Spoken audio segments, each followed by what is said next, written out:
Good morning, good morning. My name is Jennifer Tom. And I'm Darlene Rempel. And it's Wednesday. Please grab your coffee. I always get so excited on a Wednesday because I know it's a time that I can just be me and share what is in my mind. It's always we've shared with you that Grief Cafe, this platform in the podcast, is a place where we share lessons learned through life and loss because those two things go together. And I love that last week, if you missed it, we talked about the backpack and how by design can we unpack our backpack. So if you missed it, please go and listen because that was so good. And thank you for all that reached us, messaged us about our program, Trails of the Hurt, because oh my goodness, we're gonna do this July by design. So my question to you is, how did you do last week? Did you have your 3 words by design? How you wanna show up this month? Because remember, it's July, it's summer, it's fun. Let's go. So today we continue with our theme of lifestyle by design. And today's title is the same thing, darling, right? It's the same thing from last week. However, now it's how do we start moving forward? However, before we start moving forward, Darlene has some thoughts for us from last week's episode. So yeah, I think what keeps sticking in my mind is about how we want to life is a journey, and we can move from where we are or who we are to where we long to be. And that sticks in my heart because I think we all have that longing to live life fully, to have design, to be able to choose what we want to choose. And so again, we can intentionally take time, we can do those tools, we can pack our backpacks. And when you see people doing this, and we've done it in our own lives, right, when we've unpacked, just how much freedom that gives us. When the person who took our program just explained to it that it was like opening a window. It was like being behind, like closed in, and it was just opening the window and being able to walk out and see that sunshine. And so that's just an image of what happens when we unload our backpacks. When we start living by design, the door opens and we have so many more choices, and we can live life in the present. I love it. Living life in the present, because that's one of my words too. Living life. We can all live in the present if we are stuck, if we feel we have all these thoughts that are going in our mind, if we feel nobody understands. I love how my mentor, Brendan Burchard, says, anytime you hear someone say nobody understands, it's a tell that they will not seek help. They will not ask for help. They will not go get support. So we encourage you and we challenge you that somebody understands what you're going through. Out of 7 billion, now we're 8 billion people, somebody has gone through what you're going through, and somebody understands. And that's why we are just so passionate to create these grief resources for you, for us, for our people, our community, for each other, because somebody understands. So, guess what? So today, how do we start moving forward? In this life of by design, we all have some basic needs, human basic needs. And in the program that we shared last week, and also the program that we'll share again, we still have a few seats left.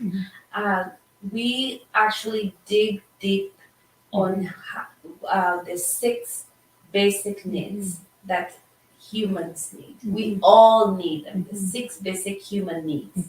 Okay, so today we'll just do 3. And if you want to know the rest, please join our program. However, we just want to share information. Whether it's what we teach, what we share, we just don't have enough time to share the whole program.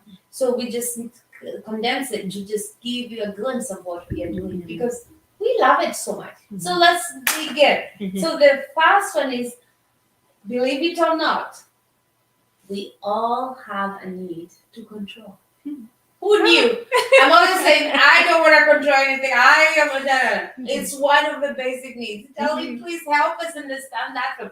That's a big one. Yeah. So what does control, what does control do? And control provides a level of predictability and certainty, right? So some of us need more control, right? Some of us like to know exactly what's happening. Some of us can kind of just wing it. But we all need some level of control. We need to know. We need to have some control over our environment and the people around us.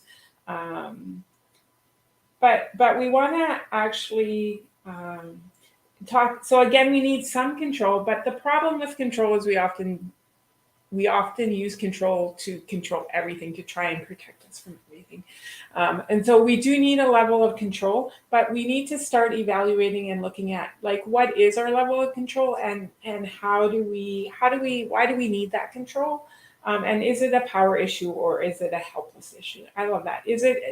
Are we trying to get power from our control, or are we feeling helpless and we just need to control things so we feel less vulnerable? Ooh, sorry, that's a hard good question. I need to dig on that one.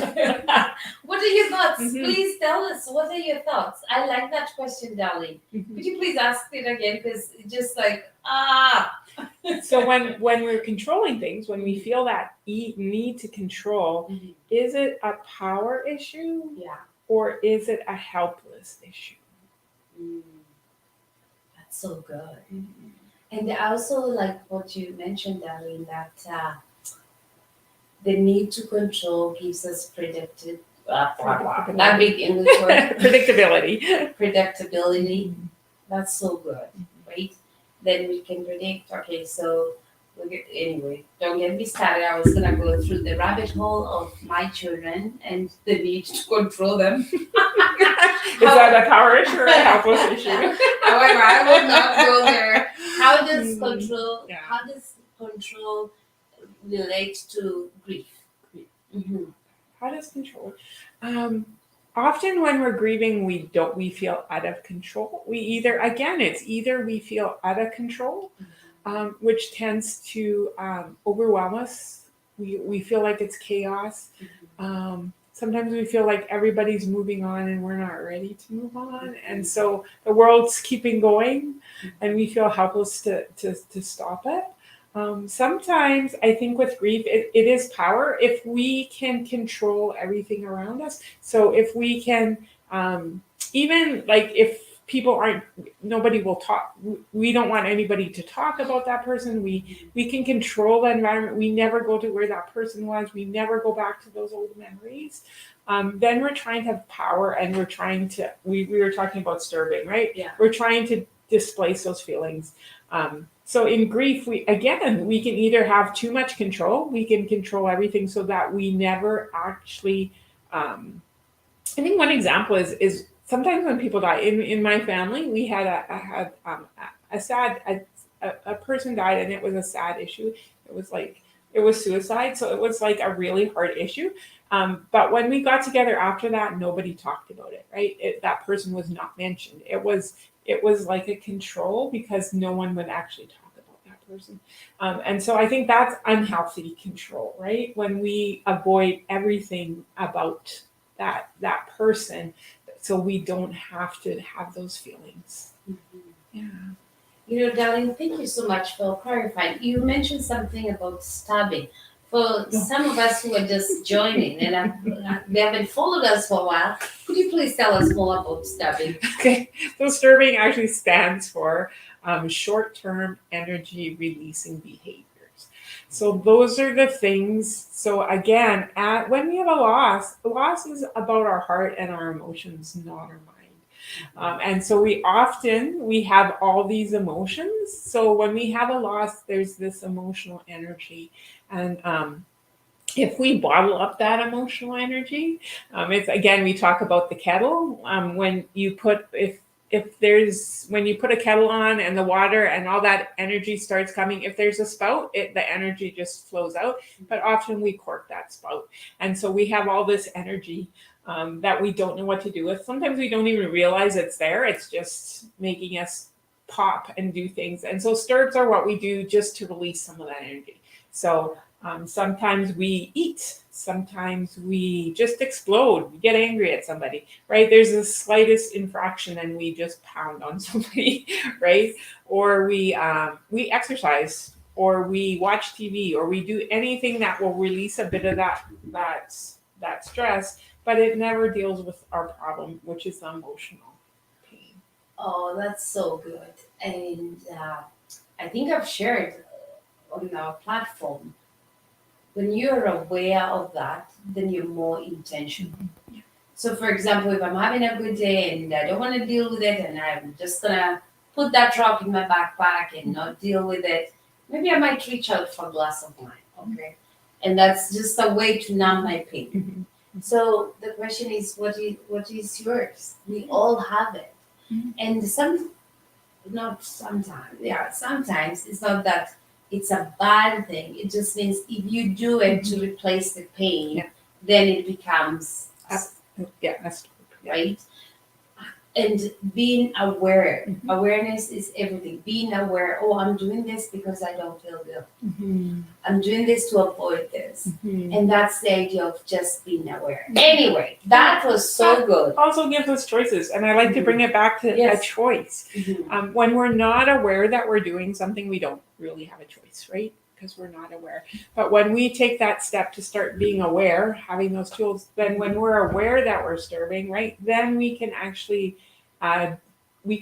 choose then to actually figure out what that emotion is and how we can deal with that. Then we can actually take the rock out. If we don't have any awareness of ourselves and what we're doing, then we're stuck because we just keep going around, and then we are living by default, like we talked about last. I could totally do a happy dance because this is passion. This is like heart, like how we share with you. This is a place where we share lessons learned through life and loss. We just don't share for you, we share for us. We practice this, what we say. So every day I'm watching, is this a stop or is this, So thank you for joining us. Please, if you know someone who would love to hear this or would love to, that, because we all have it in our lifetime, we are all going to experience more than 40 losses. Hello. So guess what? We'll have some stabs somewhere. And so we're just here to share how to deal with those things when those losses happen. And please remember, when we talk about losses, we're not just talking about loss of a loved one. Whether that would happen too. However, it's a loss of trust, loss of health, loss of finances, loss of friendship, loss of name it. Any loss is a loss, right? Okay. So another human basic need that we want to talk about today. Remember, we have 6 of them, and we're not going to cover all of them because we have so much to share. The next one is the need for meaning. Oh my goodness, we all need to have meaning. Okay, Dali. So meaning provides a sense that I am significant. How do we get our sense of importance? Yeah. Is it from our occupation, from our family, from our friends? And so where do we get that significant from? And then how do I find meaning? Why is it important? How do I make something important and give it meaning? And so I like some questions like, what do we take personal pride in? What are our skills? Why do these things give us enjoyment? And how do they provide value for us? Ooh, values. Okay, let's go. What are your thoughts, our friends? So, Deli, do you have a story? Do you have an example for us? Do I have an example? I think That's good. I think again, significance, like finding meaning in who we are and what we are, not what we do. So I had significance. I ran an organization for 21 years, and I had significance. It gave me great meaning. I felt like I was doing something helpful, that I was helping people. But I also had a sense, I also got significance from being the leader. I was always that person. I identified with that. When I went places, people would know me because I was that. I ran that organization. And then when I stepped down, all of a sudden I had my significance that changed, right? I wasn't that person anymore. I didn't have that title. I think it's the title sometimes that we put significance in. But I found out who I am. And so my meaning changed from what I did, my job, my title, to who I was, and what I wanted to do. And that's when I started. I went back for my education. I got my degree, and I started working in grief and loss on a private business. I started finding out who I was, and I knew I loved doing that before, but before I was doing more administration. Once I started doing the grief loss, I knew that was where I got my meaning from, was from seeing people being transformed. And that's where I got my meaning from. And so we can get significance and meaning. And if we don't have meaning, what happens? What happens when we don't have meaning? Oh, that's a good question. So first of all, thank you for sharing. And what I'm hearing is like meaning and purpose almost come together. And it's interesting when I hear people say, I don't have a purpose. We all do. There's a meaning, there's something. So when we don't have that, we feel empty. And that's why you find I've shared this quote before, even though we have all the reasons in this world to be fully alive and fully excited and fully, like we are so blessed with so much. If you don't have meaning or purpose, let's put those together, you always feel like there's something missing. Because guess what? The need for meaning is it's a basic human need. So if one need is missing, the couple always just feel a little missing. There's something always missing, and it stirs in you. And that's why you could be in a big, you have friends, you have best, but you almost have like I'm missing the word, but it's almost like a chip on your shoulder. Like it's not really there, right? And that's what I see, darling. Like when you don't find that, there's always something missing, and then we're always looking and searching, and sometimes we can search it in the wrong places. Okay, it does happen because it's all choices. We have all the choices. So how do we find that meaning? By design. And I will share a story. How do we find that basic need of meaning? By design. So how I started my journey is like I had to find what are my values. And I had to write down what my values are. And today I've never been sharing. I have a long list. However, I'm just gonna share one thing. One value that I have is to give a hand to someone else. It doesn't matter how that looks like. I feel I was gifted to be in this world, and somebody held my hand. And now my meaning is to give a hand. And that hand comes from even here. Showing up every Wednesday and saying, hey, my friends, guess what I learned? I learned that we all have human basic needs, and one is control, and the other one is meaning, and now we're here. Or talking about the backpack, it gives me so much meaning because I know from my people who send us messages, inquire about our programs, share with us, we meet on the street, they say, oh my goodness, I listened to you, and that made my day. That's meaning for me. Like if I can just hold someone's hand and say, it's gonna be better, right? Like we can do this together. That is huge, huge. And it comes in totally many different ways. I love it, love it, love it. And it's become my life mission that I will give a hand up. I am giving a hand up. My hand is open to say, hey, come on, my friend, let's go. And so that's what meaning. Does that dance? I know I went woo all over. But it also makes that point, and even in our losses, so we can find meaning in our successes. We can find meaning in helping people up. But we also, I think the challenge is to find meaning in loss. And so that's actually digging really deep Yes. into what happened and finding some goodness. And I know this is a simple example, but even stepping down and that loss of my job and finding meaning and that identity, it also part of my meaning is that it helped me start doing what I was passionate about and spending the time doing what I really wanted to do. And so that even that loss gave meaning to my life and helped me to be a contribution, which is our next one. But yeah, if we can find those meaning in our losses, and it's not going to become easy, and when we're deeply in pain, it's really hard to find meaning. But as we heal, as we start working through things, we find that there is meaning, whether it's teaching us a lesson, whether it's giving us a heart to help other people. We see that so many times, and I've experienced it in my own life. When I've been healed, when I've been helped, when I've been able to work through things, I have that meaning to help somebody else. And like Jen says, right, give that hand up. And so I think meaning in grief is a huge issue. I love that so much. Oh my goodness, it feels like this month we're getting so deep.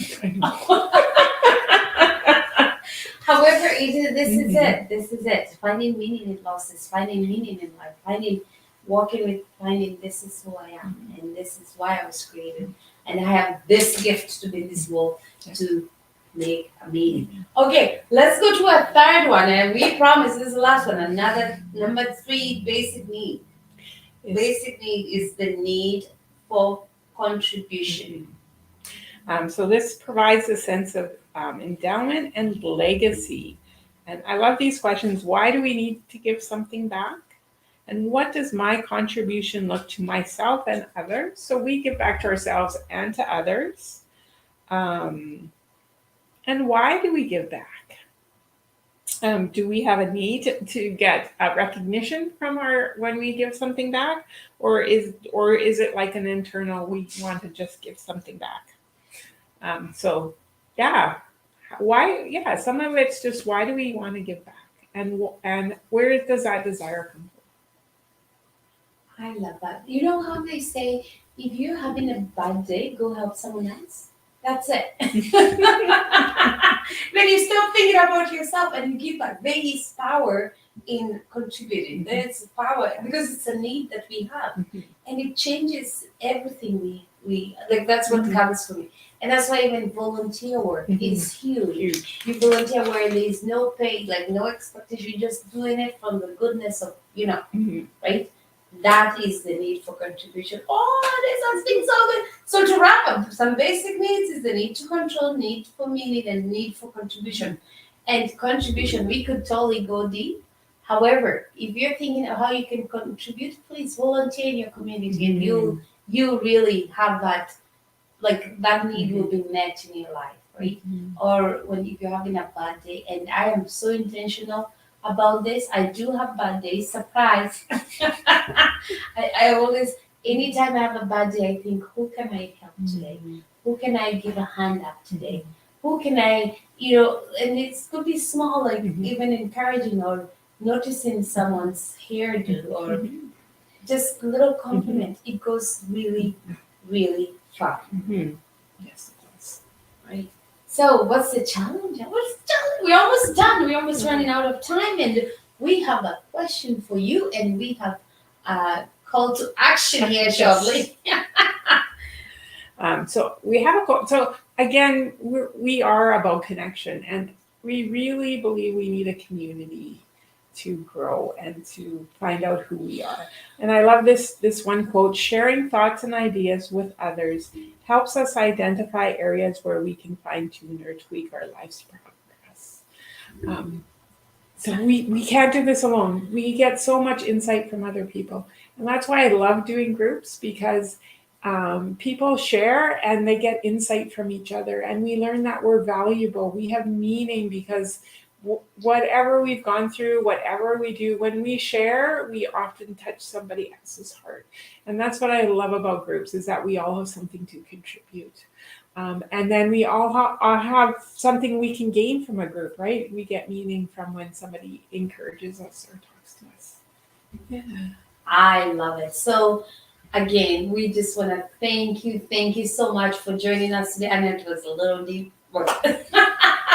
That's why we show up to share lessons learned through life and loss, because some lessons are they're like deep. And some lessons are like, okay, we're here. Let's just have visit. I actually, there's something I'm thankful for, is to be able to do this where we can interact. And it doesn't, I feel like I'm speaking to you. So please, if you know some friends who would love this, who would like to share, give us your thoughts, because we love doing this. I don't think we'll ever stop. I just want to do this the rest of my life, where I can just share about lessons of London life. So one challenge, so one question we have is share something that where somebody has shared with you and it has impacted you. Like, when has somebody spoken to your life? When have you heard somebody say something and it just really changed your life? I love those stories. Yes, please. Yes, so share. So Darlene, our program, Trails of the Heart. Yes. So if you've been listening, if anything has stirred in you, you're wanting to make some changes, you want to find out how to get to where you want to be, we're doing Trails of the Heart. It will be a 6-week program. It starts on July 20th. We're going to meet at 6:30 to 8:30 for 6 weeks. And so we just invite you to join. We have a few spots left, so if you're at all interested, please contact us. Either go to our website and register, or give us a call. You can give me a call at 403-793-2799. Give us a call and just find out more about the program. And if you'd like to join us, we would love to see you as part of our program and see you taking those next steps. I love it so much. And the best part is that please stay tuned, check our website, because we will even take this program online, where we can have a 4-week session where we do this. We do it in a private setting, in a private group. So keep checking our website. Yes. Lots of great resources coming your way, and lots of ways to connect with you. So until next Wednesday, please, let's design. Let's take a lifestyle by design. And we'll see you. We've got 2 more weeks on the same topic. And I'm excited. This is good. It's going to be fun.